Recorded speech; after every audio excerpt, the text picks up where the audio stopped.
జ్యోతిష్య శాస్త్రం ప్రకారం 2025వ సంవత్సరం జనవరి నెల 25వ తేదీ శనివారం రోజు కుంభరాశి వారు ఎటువంటి శుభ అశుభ ఫలితాలను పొందుతారో తెలుసుకోవాలంటే ఈ వీడియోని స్కిప్ చేయకుండా పూర్తిగా చూడండి.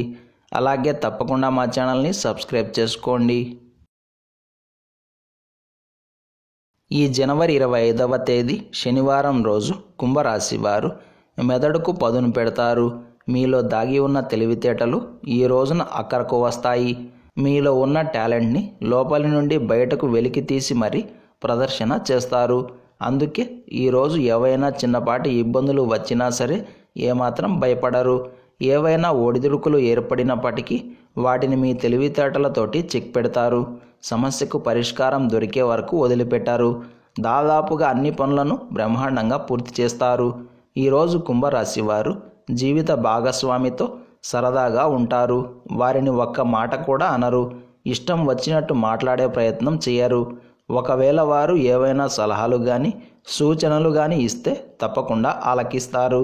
ఆ తరువాత మీకు నచ్చితే పాటిస్తారు, లేకుంటే వదిలేస్తారు. అంతే తప్ప గొడవలు పడరు. వాగ్వాదాలకు దిగే అవకాశాలు చాలా తక్కువగా ఉన్నాయి. అయితే ఈరోజు మీకు ఏ టైంలో ఏది చేయాలి, ఎప్పుడు ఏ పని చేయాలి అన్న క్లారిటీ మిస్ అవుతుంది. టైం టు టైం పనులు జరిగే అవకాశాలు చాలా తక్కువగా ఉన్నాయి. అలాగని బద్ధకంగా ఉండకండి. మీ వంతు ప్రయత్నంగా టైం టేబుల్ వేసుకొని పనులు పూర్తి చేసే ప్రయత్నం చేయండి. అంతా శుభమే కలుగుతుంది. కుంభరాశి వారికి ఈరోజు సాయంకాల సమయం సరదాగా సాగుతుంది. బంధుమిత్రులతో కానీ కుటుంబ సభ్యులతో కానీ సంతోషంగా హాయిగా ఉండగలుగుతారు. ఇందులో మాత్రం డౌట్ లేదు. ఈ శనివారం రోజు కుంభరాశి వారు పసుపు రంగు దుస్తులను ధరించకండి. ఆదిత్య హృదయ స్తోత్రాన్ని పారాయణం చేయండి. ఈ శనివారం రోజున ఉన్నటువంటి తిథి ఏకాదశి. నక్షత్రం అనురాధ నక్షత్రం. రాహుకాలం ఉదయం 9 గంటల నుండి 10 గంటల 30 నిమిషాల వరకు. యమగండం మధ్యాహ్నం 1 గంట 30 నిమిషాల నుండి 3 గంటల వరకు. దుర్ముహూర్తం ఉదయం 6 గంటల 53 నిమిషాల నుండి 8 గంటల 22 నిమిషాల వరకు.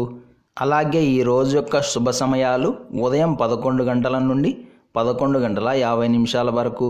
ఈ రోజు యొక్క పంచాంగం ప్రకారం మధ్యవర్తిత్వాలకు శత్రువులపై విజయం సాధించడానికి కాలం అనుకూలంగా ఉంది. ఈరోజు పని మీద ఇంటి నుండి బయటకు వెళ్లే ముందు ఒక చిన్న ఇంగువ ముక్కను తీసుకొని దక్షిణ దిశ వైపుగా విసిరేసి ఆ తరువాత బయలుదేరండి. అంతా శుభమే కలుగుతుంది. ఈరోజు విశేషమైన శక్తిలా ఏకాదశి వచ్చింది కాబట్టి కొన్ని తెల్ల నువ్వులను నీటిలో వేసుకొని తెల్ల నువ్వుల పిండిని ఒంటికి రాసుకొని స్నానం చేయాలి. అలాగే 6 తెల్ల నువ్వులను నీటిలో వేసుకొని త్రాగడం, తెల్ల నువ్వులను ఆహారంలో వేసి భోజనంగా స్వీకరించడం, తెల్ల నువ్వులతో దేవతలకు తర్పణాలు వదలడం, అలాగే నల్ల నువ్వులతో పితృదేవతలకు తర్పణాలు వదలడం, ఇలా 6 విధాలుగా ఈ రోజున నువ్వులను ఉపయోగించాలి. అలాగే మీ యథాశక్తిగా ఉపవాసం మరియు దైవారాధన చేసుకోవాలి. ఇలా చేస్తే ఏకాదశి పుణ్యం ప్రాప్తిస్తుంది. ఈ శనివారం రోజు మనమంతా ఓం నమో భగవతే వాసుదేవాయ అన్న మంత్రాన్ని పదే పదే జపిస్తూ ఉండాలి. మీకు కానీ లేదా మీ కుటుంబ సభ్యులకు కానీ పదే పదే ఏదో ఒక అనారోగ్య సమస్య వస్తూ ఉందా, లేదా ఒకసారి అనేక రకాలైన అనారోగ్య సమస్యలతో బాధపడుతున్నారా? అయితే ఈ స్తోత్రాన్ని పారాయణం చేయండి.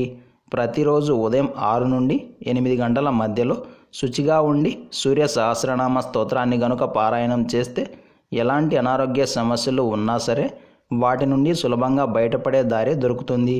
బీపీ, షుగర్, థైరాయిడ్, కాళ్ళ నొప్పులు, ఒళ్ళు నొప్పులు, ఇలా రకరకాల అనారోగ్య సమస్యల నుండి కూడా చక్కగా బయటపడతారు. అయితే సూర్య సంబంధమైన స్తోత్రాలను పారాయణం చేసేవారు ఖచ్చితంగా ఆదివారం రోజు మాంసం ముట్టరాదు.